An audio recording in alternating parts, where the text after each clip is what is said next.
Hi friends, Assalamu alaikum. Welcome to Farsha Health and Beauty channel. First of all, என்னோட வீடியோவை பார்க்க வந்தவங்க எல்லாருக்கும் மிகப்பெரிய நன்றி.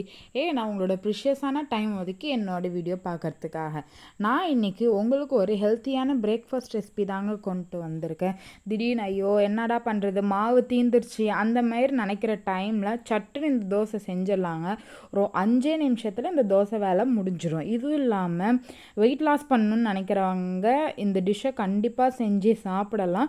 இது ஒரு வெயிட் லாஸ் ரெசிபியும் கூட அண்ட் ப்ரோட்டீன் ரிச் ஃபுட்டுங்க. வாங்க எப்படி செய்யறதுன்னு வீடியோ. நான் வந்து 100 கிராம் வந்து சோயா சங்க்ஸ் வந்து ஹாட் வாட்டரில் ஊற வச்சுருக்காங்க. அதை வந்து ஒரு 10 to 5 minutes விட்டுட்டு அதில் உள்ள தண்ணியெல்லாம் நல்லா புழிஞ்சி ஒரு மிக்சி ஜாரில் நம்ம போட்டுக்கலாம். இப்போ 100 கிராம் சோயா சங்க்ஸில் வந்து எவ்வளோ நியூட்ரியன்ஸ் இருக்குதுன்னு பார்த்தீங்கன்னா 52 கிராம் அளவுக்கு ப்ரோட்டீன் இருக்குது.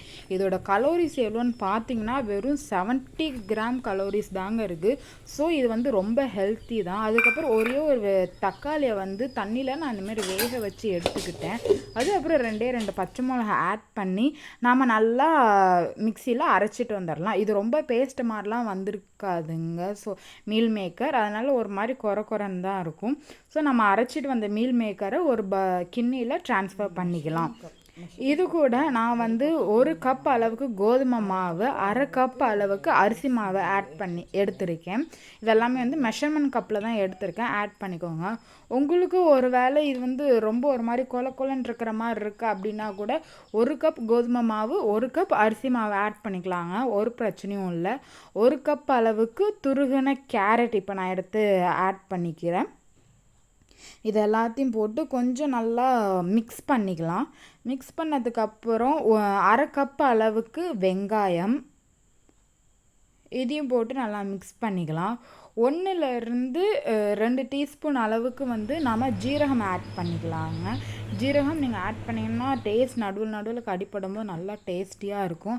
அடுத்தது 100 கிராம் அளவுக்கு தயிர் ஆட் பண்ணி தேவையான அளவுக்கு உப்பு இது எல்லாத்தையும் வந்து ஒன்றா மிக்ஸ் பண்ணிக்கோங்க. தயிரோடு மிக்ஸ் பண்ணதுக்கப்புறம் தண்ணி பத்தலைன்னா ஆட் பண்ணிக்கோங்க. அதுக்கு முன்னாடி இது பண்ணிங்கன்னா ரொம்ப தண்ணியாட்ட போயிடும். பாருங்கள், இந்த அளவுக்கு நமக்கு கன்சிஸ்டன்சி இருந்தாலே போதும். ஒரு 5 minutes மட்டும் ஒரு ஓரமாக வச்சுக்கலாம். இப்போது தோசைக்கல்லில் நம்ம லைட்டாக எண்ணெய் தடவி தோசை மாதிரி நம்ம ஊற்றி எடுத்துக்கலாம்.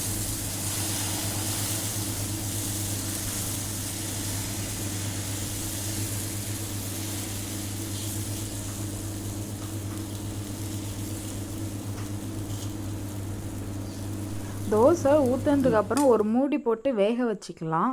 அப்போ தான் வந்து நமக்கு மேலே உள்ளதெல்லாம் கூட கொஞ்சம் சீக்கிரமாக வெந்து வரும். இல்லாட்டி மேலே ஒரு மாதிரி மாவு மாதிரியே இருக்கும், திருப்புறத்துக்கு கஷ்டமாக இருக்கும். இப்போ பாருங்கள், நான் மூடி போட்டு வேக வச்சனால தோசை எடுக்கிறதுக்கு ரொம்ப ஈஸியாகவே இருக்குது. அதனால் நம்ம தோசையை மூடி போட்டே வேக வச்சுக்கலாம். பாருங்கள், நல்லா ப்ரௌன் கலரில் நல்லா வந்திருக்கு தோசையோட டெக்ஸ்சரே. இப்போ இன்னொரு சைடு திருப்பி போட்டு அதையும் நம்ம வேக வச்சுக்கலாம். அதையும் மூடி போட்டே தாங்க நம்ம வேக வைக்கணும். மூடி போட்டு வேக வச்சா தான் நமக்கு எல்லாமே நல்லா வெந்து வரும். அவ்வளோதான். இப்போ நம்ம ப்ரோட்டீன் ரிச் தோசை ரெடி. இந்த மாதிரி ஹெல்த்தியான ரெசிபி உங்களுக்கு வேணும்னு நினச்சிங்கன்னா மறக்காமல் ஃபர்ஷா ஹெல்த் அண்ட் பியூட்டி சேனலில் சப்ஸ்கிரைப் பண்ணிக்கோங்க. தேங்க்ஸ் ஃபார் வாட்சிங்.